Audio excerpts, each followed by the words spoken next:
আসসালামু আলাইকুম। English grammar with Sharif sir চ্যানেলের পক্ষ থেকে সবাইকে স্বাগত। আমরা আজকে ইংরেজি গ্রামারের একটি গুরুত্বপূর্ণ অংশ পাস্ট টেন্স এবং পাস্ট ইনডিফিনিট টেন্স নিয়ে আলোচনা করব। এর আগে আমি প্রেজেন্ট টেন্স এবং প্রেজেন্ট ইনডিফিনিট টেন্স এবং প্রেজেন্ট কন্টিনিউয়াস টেন্স এবং প্রেজেন্ট পারফেক্ট টেন্স এবং প্রেজেন্ট পারফেক্ট কন্টিনিউয়াস টেন্স নিয়ে আলাদাভাবে ভিডিও তৈরি করেছি। আপনারা যারা এখনো সেই ভিডিওগুলো দেখেননি, আপনারা সেই ভিডিওগুলো দেখে আসেন এবং আমার চ্যানেলটি সাবস্ক্রাইব করবেন। আজকে আমরা পাস্ট টেন্স এবং পাস্ট ইনডিফিনিট টেন্স নিয়ে আলোচনা করব। প্রথমে পাস্ট টেন্স নিয়ে আলোচনা করছি। পাস্ট টেন্স শব্দের অর্থ হচ্ছে অতীতকাল, অর্থাৎ যে সময়টা বা যে কালটা আমাদের কাছ থেকে চলে গেছে সেই সময়টাই হচ্ছে পাস্ট টেন্স।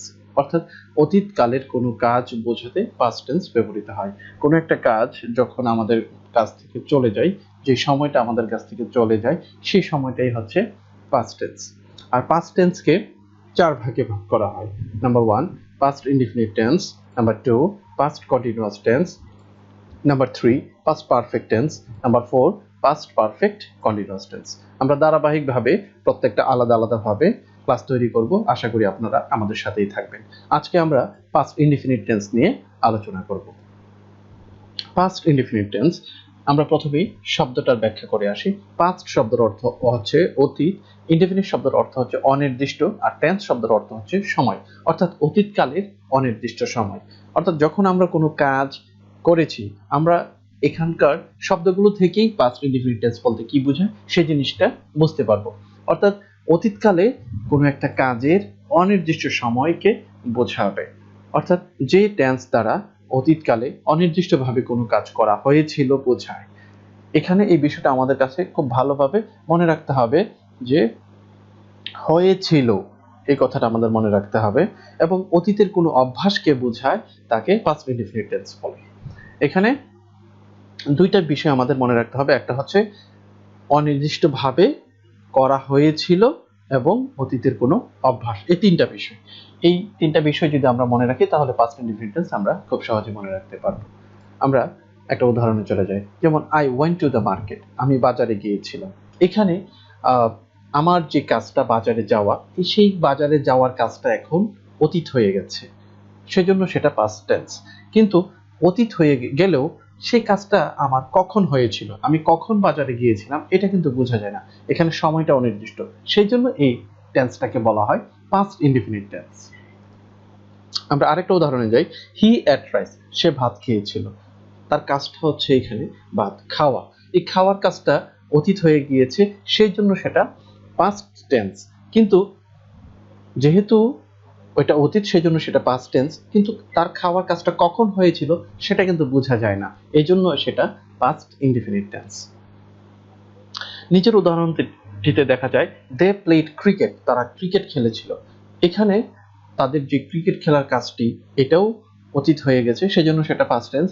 এবং পাস্ট টেন্সের ক্ষেত্রে তারা কখন ক্রিকেট খেলেছিল সেটা অনির্দিষ্ট, সময়টা সেখানে অনির্দিষ্ট। আমরা যে কোনো সময় বলতে পারি যে তারা ক্রিকেট খেলেছিল, কিন্তু কখন খেলেছিল এই সেন্টেন্সে সেই সময়টা কোনোভাবেই কোনো ইঙ্গিত না থাকার কারণে সেটাকে আমরা বলবো পাস্ট ইনডিফিনিট টেন্স।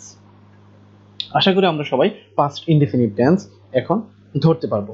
এবার আমরা পাস্ট ইনডিফিনিট টেন্স কিভাবে গঠিত হয় সেই বিষয়গুলো নিয়ে আলোচনা করব। প্রত্যেকটা টেন্সেরই আমরা জানি প্রত্যেকটা টেন্সকে আবার চারটা গঠন করা হয়। প্রথমত হচ্ছে পজিটিভ সেন্টেন্স, তারপর নেগেটিভ সেন্টেন্স, ইন্টারোগেটিভ সেন্টেন্স এবং নেগেটিভ ইন্টারোগেটিভ সেন্টেন্স। আমরা ধারাবাহিকভাবে সবগুলো নিয়েই আলোচনা করব। পাস্ট ইনডিফিনিট টেন্সের পজিটিভ সেন্টেন্স স্ট্রাকচারটা হচ্ছে প্রথমে সাবজেক্ট থাকবে, তারপরে ভার্বের পাস্ট ফর্ম থাকবে, পাস্ট ফর্ম অফ ভার্ব, তারপর অবজেক্ট থাকবে। আমরা উদাহরণে চলে যাই, যেমন হি বট এ বুক, সে একটা বই কিনেছিল। অর্থটা আমি আবারও বলছি, সে একটি বই কিনেছিল। এখানে এই বট শব্দটা বাই এর পাস্ট ফর্ম, বাই হচ্ছে প্রেজেন্ট ফর্ম, তার পাস্ট ফর্ম হচ্ছে বট। সুতরাং আমাদের গঠনে প্রথমে সাবজেক্ট বসবে, তারপরে ভার্বের পাস্ট ফর্ম বসেছে, তারপর এ বুক অবজেক্ট বসেছে। এই নিচের সেন্টেন্সটিতে আমরা দেখতে পাচ্ছি they went to the shopping mall. এখানে দে সাবজেক্ট হিসেবে বসেছে, ওয়েন্ট শব্দটা ভার্বের পাস্ট ফর্ম হিসেবে বসেছে, এবং two the shopping mall object বা এক্সটেনশন হিসেবে বসেছে। এখানে তার অর্থটা হবে তারা শপিং মলে গিয়েছিল, তারা শপিং মলে গিয়েছিল। এখানে ওয়েন্ট শব্দটা গো এর পাস্ট ফর্ম, গো থেকে এসেছে, গো এর পাস্ট ফর্ম হচ্ছে ওয়েন্ট, সুতরাং সাবজেক্ট প্লাস ভার্বের পাস্ট ফর্ম বসেছে, সেজন্য সেটা হবে পাস্ট ইনডিফিনিট টেন্স। আমরা যদি দেখি যে যে কোনো সেন্টেন্সের ক্ষেত্রে আমরা টেন্স ধরবো কিভাবে, যখন দেখবো সাবজেক্টের পরে ভার্বের পাস্ট ফর্ম আছে, আমরা নিঃসন্দেহে বলবো যে এটা পাস্ট ইনডিফিনিট টেন্স। তারপরে আছে আই রিভাইজড দ্য লেসন, আমি পাঠটি পুনরায় সম্পন্ন করেছিলাম। এখানে আই সাবজেক্ট হিসেবে বসেছে, রিভাইজড, রিভাইজ একটা ডি যুক্ত হয়ে এটা পাস্ট ফর্মে রূপান্তরিত হয়েছে। সুতরাং আমাদের গঠন অনুযায়ী সাবজেক্ট প্লাস ভার্বের পাস্ট ফর্ম প্লাস অবজেক্ট হিসেবে এই সেন্টেন্সটি গঠিত হয়েছে। সুতরাং আমরা খুব সহজেই ধরতে পারবো যে পাস্ট ইনডিফিনিট টেন্স কিভাবে গঠিত হয়। এবার আমরা পাস্ট ইনডিফিনিট টেন্সের নেগেটিভ সেন্টেন্স নিয়ে আলোচনা করব। নেগেটিভ সেন্টেন্সের ক্ষেত্রে আমাদের খুব ভালোভাবে মনে রাখতে হবে, যেহেতু পাস্ট ইনডিফিনিট টেন্সে কোনো অক্সিলারি ভার্ব নাই এবং প্রেজেন্ট ইনডিফিনিট টেন্সেও কোনো অক্সিলারি ভার্ব ছিল না, সেই ক্ষেত্রে আমরা প্রেজেন্ট ইনডিফিনিট টেন্সের ক্ষেত্রে ডু নট বা ডাজ নট ব্যবহার করেছিলাম। কিন্তু পাস্ট ইনডিফিনিট টেন্সের ক্ষেত্রে আমরা শুধুমাত্র একটাই ব্যবহার করব, সেটা হচ্ছে ডিড নট। নেগেটিভ সেন্টেন্সের ক্ষেত্রে আমরা সাবজেক্টের পরে একটা ডিড নট বসাবো। যেহেতু ডিড শব্দটা ভার্বের পাস্ট ফর্ম, সুতরাং তারপরের যে মূল ভার্বটা থাকবে সেটা কিন্তু এখন প্রেজেন্ট ফর্ম হয়ে যাবে।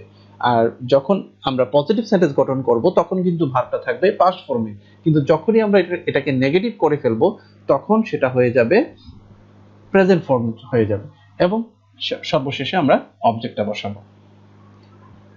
আমরা উদাহরণে যাই, যেমন he did not it rice. এখানে হি সাবজেক্ট হিসেবে বসেছে, তারপর গঠন অনুযায়ী ডিড নট বসেছে, তারপর present form of the verb it present form বসেছে।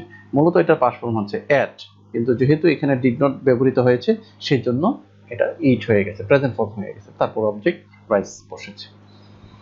আরেকটা সেন্টেন্স দেখি, দে ডিড নট লাফ এট দ্য পোর।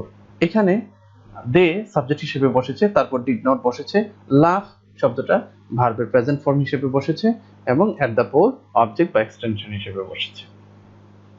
আমরা আরেকটা উদাহরণ দেখি, যেমন I did not go to the market. এখানে একই রকম ভাবে আই সাবজেক্ট হিসেবে বসেছে, did not object, did not গঠন অনুযায়ী ডিড নট বসেছে, তারপর present form of the verb হিসেবে গো বসেছে, এবং অবজেক্ট বা এক্সটেনশন হিসেবে টু দ্য মার্কেট বসেছে। এবার আমরা নেগেটিভ সেন্টেন্সের অর্থটা কিরকম আসে, পাস্ট ইনডিফিনিট টেন্সের নেগেটিভের অর্থগুলো কিরকম ভাবে হয় সেই বিষয়গুলো নিয়ে আলোচনা করব। যেমন প্রথম সেন্টেন্সে he did not eat rice, এর অর্থ হবে সে ভাত খায়নি। আমি আবারও বলছি, সে ভাত খায়নি।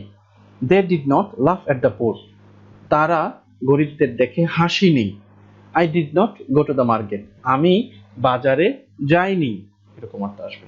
আশা করি আপনারাও আমার সাথে সাথে প্র্যাকটিস করবেন এবং আরো অসংখ্য সেন্টেন্স নিজেরা তৈরি করে সেগুলোর বাংলা অনুবাদ করবেন এবং বাংলা থেকে ইংরেজিতে অনুবাদ করবেন। এবার আমরা পাস্ট ইনডিফিনিট টেন্সের ইন্টারোগেটিভ সেন্টেন্স নিয়ে আলোচনা করব। ইন্টারোগেটিভ সেন্টেন্সের ক্ষেত্রে আমরা সবসময় জানি প্রথমে একটা অক্সিলারি ভার্ব বসাতে হবে। সুতরাং পাস্ট ইনডিফিনিট টেন্সের ক্ষেত্রে সেই অক্সিলারি ভার্বটা হচ্ছে ডিড, এবং তারপরে সাবজেক্ট বসাতে হবে, তারপর present form of the verb. যেহেতু এখানে ডিড আছে, একটা অক্সিলারি ভার্বের পাস্ট ফর্ম আছে, সুতরাং যে মূল ভার্বটা থাকবে সেই মূল ভার্বটা প্রেজেন্ট ফর্মে চলে যাবে। তারপর অবজেক্ট বসাবো, তারপরে অবশ্যই এই প্রশ্নবোধক চিহ্নটা আমাদেরকে বসাতে হবে। আমরা একটা উদাহরণে চলে যাই, যেমন did you eat rice. Did you eat rice, এখানে গঠন অনুযায়ী প্রথমে ডিড বসেছে, তারপরে সাবজেক্ট হিসেবে ইউ বসেছে, তারপর present form of the verb বা ভার্বের প্রেজেন্ট ফর্ম হিসেবে ইট বসেছে, অবজেক্ট হিসেবে রাইস বসেছে, এবং সর্বশেষে প্রশ্নবোধক চিহ্নটি বসেছে। তার অর্থ হবে তুমি কি ভাত খেয়েছিলে। ডিড ইউ ইট রাইস, তুমি কি ভাত খেয়েছিলে। ডিড ইউ কাম হোম, তুমি কি বাড়ি এসেছিলে। Did they finish the work, তারা কি কাজটি শেষ করেছিল। এরকম অর্থ আসবে। আশা করি আপনারাও এরকম আরো অনেক সেন্টেন্স লিখবেন এবং নিজে নিজে তার অর্থগুলো অনুবাদ করবেন, তাহলে দেখবেন যে আপনাদের মুখের জড়তাটাও কেটে যাবে এবং আপনারা অনর্গল ইংরেজিতে কথা বলতে পারবেন। আমরা এবার past indefinite tense with was wire নিয়ে আলোচনা করব। পাস্ট ইনডিফিনিট টেন্সকে আমরা কিভাবে পাস্ট ইনডিফিনিট টেন্সকে কিভাবে ওয়াজ ওয়্যার ব্যবহৃত হয় সেই বিষয়গুলো নিয়ে আলোচনা করব। এখানে প্রথমে সাবজেক্ট থাকবে, তারপর ওয়াজ বা ওয়্যার বসবে, তারপর অবজেক্ট বসবে। এখানে ওয়াজ বা ওয়ারটাই হচ্ছে মূল ভার্ব হিসেবে বসেছে। আমরা জানি সাধারণত ওয়াজ বা ওয়ার অক্সিলারি ভার্ব হিসেবে বসে, কিন্তু যদি কোনো সেন্টেন্সে মূল ভার্ব না থাকে তাহলে সেখানে ওয়াজ বা ওয়ারটাই হচ্ছে মূল ভার্ব। যদি ওয়াজ ওয়ারের পরে মূল ভার্ব না থাকে তাহলে এটাই হচ্ছে মূল ভার্ব এবং সেটাকে আমরা ধরে নেব পাস্ট ইনডিফিনিট টেন্স। অনেকে ওয়াজ ওয়ার দেখে পাস্ট কন্টিনিউয়াস টেন্স বলে ফেলে, কিন্তু না, অবশ্যই আমাদের মনে রাখতে হবে পাস্ট কন্টিনিউয়াস টেন্সে ওয়াজ ওয়ারের পরে মূল ভার্বের সাথে আইএনজি যোগ হবে। যেহেতু এখানে মূল ভার্বের শেষে আইএনজি নাই, সুতরাং এটা হবে পাস্ট ইনডিফিনিট টেন্স। যেমন আই ওয়াজ অ্যাট স্কুল, এখানে আমরা প্রথম গঠন অনুযায়ী যদি চিন্তা করি তাহলে কিন্তু এটা মিল হয় যে প্রথমে সাবজেক্ট হচ্ছে আই, এরপরে হচ্ছে ওয়াজ ওয়ার হচ্ছে ভার্বের পাস্ট ফর্ম, অর্থাৎ ওয়াজ ওয়ারের প্রেজেন্ট ফর্ম হচ্ছে এম ইজ আর, এটা হচ্ছে প্রেজেন্ট ফর্ম, তার পাস্ট ফর্ম হচ্ছে ওয়াজ ওয়ার। এম ইজ আর এর পাস্ট ফর্ম হচ্ছে ওয়াজ ওয়ার। তো সুতরাং ভার্বের পাস্ট ফর্ম বসেছে, তারপর অবজেক্ট হিসেবে বসেছে অ্যাট স্কুল। এবার he did the work, he did the work, এটাও আমাদের মনে রাখতে হবে। এখানে ডিড শব্দটা আমরা প্রায় ক্ষেত্রেই আমরা অক্সিলারি ভার্ব হিসেবে ব্যবহার করে থাকি, কিন্তু এখানে ডিড শব্দটা মূল ভার্ব হিসেবে বসেছে, সুতরাং এটা past indefinite tense. You were in Thailand, এখানে ইউটা সাবজেক্ট এবং ওয়ারটা মূল ভার্ব হিসেবে বসেছে, এবং ওয়ারটা হচ্ছে মূল ভার্বের past form. You were in Thailand, তুমি থাইল্যান্ডে ছিলে। এখানে একটা বিষয় খেয়াল রাখতে হবে, যেমন আই, হি, শি, ইট এবং সাবজেক্ট যদি সিঙ্গুলার নাম্বার হয় তাহলে ওয়াজ বসে, এবং ইউ, দে, উই এবং সাবজেক্ট যদি প্লুরাল নাম্বার হয় তাহলে ওয়ার বসে। এই রুলটা সবাই মনে রাখার চেষ্টা করবে যাতে আমরা ওয়াজ ওয়ার ঠিক মতো বসাতে পারি। এবার ওয়াজ ওয়ার নেগেটিভ সেন্টেন্সে কিভাবে ব্যবহৃত হয় সেই বিষয়গুলো নিয়ে আমরা আলোচনা করব। যেমন প্রথমে আমরা সাবজেক্ট বসাবো, তারপর ওয়াজ নট বা ওয়ার নট বসবে, তারপর অবজেক্টটা চলে আসবে। এখানে একটা বিষয় খেয়াল রাখতে হবে, আমরা যখন প্রথম সেন্টেন্সে পজিটিভ সেন্টেন্সের ক্ষেত্রে যখন মূল ভার্ব ছিল ওই ক্ষেত্রে কিন্তু আমরা নেগেটিভ করার জন্য ডিড নট ব্যবহার করতাম, কিন্তু যেহেতু এখানে ওয়াজটা অক্সিলারি ভার্ব হিসেবে ব্যবহৃত হয় সুতরাং ওই ওয়াজের পরে ডাইরেক্টলি নট বসে যাবে, এখানে আমাদের ডিড নট ব্যবহার করার প্রয়োজন নাই। যেমন he was not happy with me, সে আমার সাথে সুখী ছিল না, অর্থটা আসবে সে আমার সাথে সুখী ছিল না। You were not in Chittagong, তুমি চিটাগাং ছিলে না।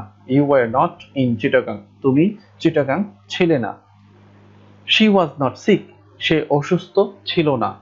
এরকম ভাবে আমরা নেগেটিভ সেন্টেন্সগুলো তৈরি করতে পারি। এবার বি ভার্ব যুক্ত বা ওয়াজ ওয়ার যুক্ত ইন্টারোগেটিভ সেন্টেন্সগুলো আমরা কিভাবে তৈরি করব। এখানে যেহেতু এটা মূল ভার্ব এবং অক্সিলারি ভার্ব উভয় ক্ষেত্রে ব্যবহৃত হতে পারে, সুতরাং আমরা শুধুমাত্র সেই বি ভার্বটাকে বা ওয়াজ ওয়ারটাকে সাবজেক্টের আগে নিয়ে যাব।